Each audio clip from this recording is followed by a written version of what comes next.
సంగారెడ్డి జిల్లా సదాశివపేట పట్టణంలోని 1వ వార్డులో కాంగ్రెస్ పార్టీ బలపరిచిన అభ్యర్థి పిల్లోడి విశ్వనాథం ఇంటింటా ప్రచారం నిర్వహించారు. ఈ సందర్భంగా ఆయన మాట్లాడుతూ గతంలో 2 సార్లు తన తల్లిని ప్రజలు గెలిపించారని గుర్తు చేశారు. ఈసారి తానే స్వయంగా ఎన్నికల బరిలో ఉన్నారని, తనను ఆశీర్వదించి భారీ మెజారిటీతో గెలిపించారని 1వ వార్డు ప్రజలను కోరారు. గతంలో టీఆర్ఎస్ పార్టీలో ఉన్నప్పటికీ అభివృద్ధి పనులు చేయలేకపోయారన్నారు. ప్రభుత్వం కాంగ్రెస్ పార్టీ అధికారంలో ఉందని, అందువల్ల వార్డు అభివృద్ధిని వేగంగా చేపట్టవచ్చన్నారు. మీరు ఓటేసేటప్పుడు ఒకటే గమనించాలి.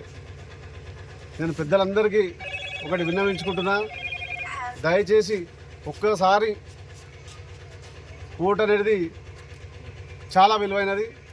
ఎందుకంటే ఒక్కసారి తప్పు చేసి 5 సంవత్సరాలు అనుభవించవలసి వస్తుంది.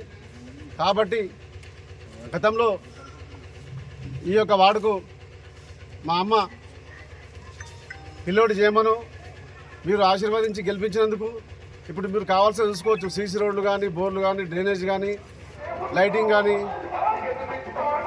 ఇలా ఒక పని కూడా లేదు. కాబట్టి అభివృద్ధికే ఓటేయమని చెప్తున్నాం. అధికారం కూడా కాంగ్రెస్దే ఉంది. కాబట్టి ఈ యొక్క స్థానికంగా సదాశివపేటలో స్థానిక ఎమ్మెల్యే, బీఆర్ఎస్ ఎమ్మెల్యే, నేను కూడా బీఆర్ఎస్లో ఉండి 9 సంవత్సరాలు, స్థానిక ఎమ్మెల్యే చింతా ప్రభాకర్ గారు ఒక్కసారి ఈ పాతకేరికి వచ్చి ఆయన మనస్ఫూర్తిగా ఆయన ఏమేమి అభివృద్ధి చేసిండనేది, జగ్గారెడ్డి గారు ఏం చేసిండని సదాశివపేట పట్టణ ప్రజలందరికీ తెలుసు. ఆయన ఈరోజు ఓడిపోతే కూడా ఏమేమి చేస్తున్నాడని తెలుసు. ఆయన అధికారంలో లేనప్పుడు జగ్గారెడ్డి గారు మా అధికారంలో లేదని చెప్పేసి బయట కూర్చులేడు. ప్రజలలోకి వచ్చి ప్రజలతో మమేకమై పనిచేసాడు.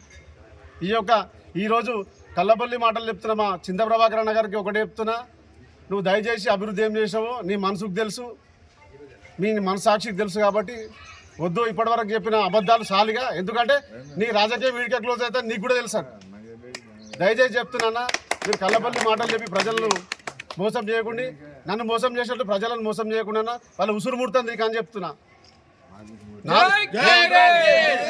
నేను అంటున్నాను ఏంటంటే, నేనంటే నేను అడ్జస్ట్ చేసుకోగలుగుతా, కానీ ప్రజలను మోసం చేయకమని చెప్పేసి మళ్ళొకసారి చింతా ప్రభాకర్ గారికి చెప్తూ, అందరికీ ప్రతి ఒక్కరికి అందుబాటులో ఉండి ఇప్పటి కూడా ఎమ్మెల్యేలు కాబట్టి అందరికీ మీరు సహకరించి అభివృద్ధి చేయమని చెప్పేసి మా ప్రభాకర్ గారికి మరొకసారి మనస్ఫూర్తిగా కోరుకుంటున్నా.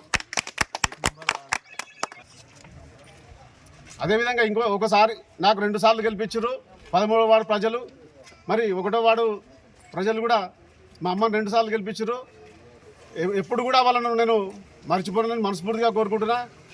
ఇప్పుడు కూడా దయచేసి అభివృద్ధి చేస్తా, కంపల్సరీ మీకు అందుబాటులో ఉంటాయి. కాబట్టి ఇప్పుడు ఫస్ట్ టైం నేను 1వ వార్డు నుంచి నిలబడడం.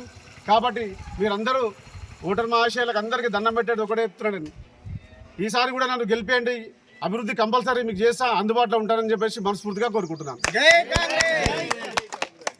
పార్టీ బలపరిచిన మన విశ్వనాథన్న గారిని అమూల్యమైన ఓటు వేసి గెలిపించాలని కోరుకుంటూ ఇంతతో ముగిస్తున్నాం.